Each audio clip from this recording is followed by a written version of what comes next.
Welcome to Shore Perspectives, a community feature of WESR Radio, highlighting the spirit of the shore from those who call it home. My name is Jo Ann Marsh. And what year were you born? 1933. I understand you've got a birthday coming up. Yep. My whole family was very important to me. And my sister was like my other arm. So we were a good family. And my mother went to Georgia to have me when I was born. And she rode down in a Model T Ford to get with her grandmother because they couldn't afford to have me in a hospital. And so my daddy wrote her a note when she was in Georgia and he was in Richmond and said he had a job making $17 a week and she could come home.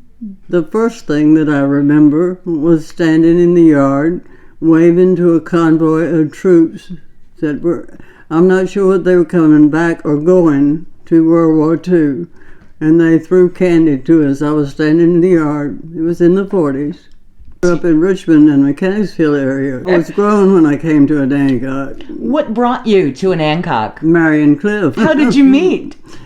Knew him. I worked for the doctor that treated his first wife. And my mother was a nurse in the same hospital. And of course, she deceased. And a couple of years later, he came over to Richmond and took me out to dinner. And that was the start of it. I had Drew, and 5 years later, I had Cherry.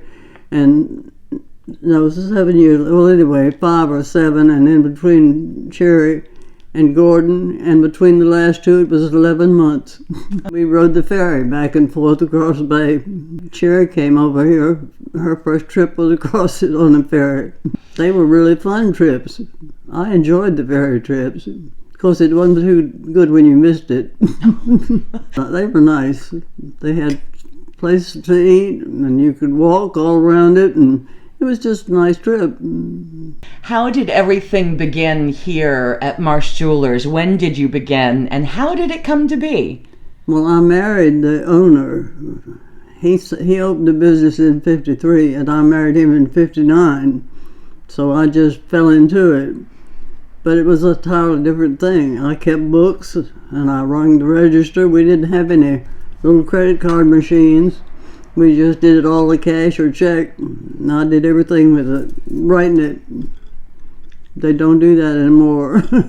In 90 years, you've seen a lot of things change, not just like technology, but the way we do things. Well, clothes changed. A lot of clothes changed. And as a matter of fact, it used to be when we hired somebody to work in the store, they wore dresses and high-heel shoes and never drank or, ate anything in the main part. But now they do it all. What was Onancock like? Well, we had 2 clothing stores. We had Glick's across the street and Kaufman Fisher, which was next door to me. And I used to go in there and say, oh, I want to take this dress, this dress, this dress. And I'd just take them home and try them on. They wouldn't let you do that anymore. No, you have to buy it or try it there.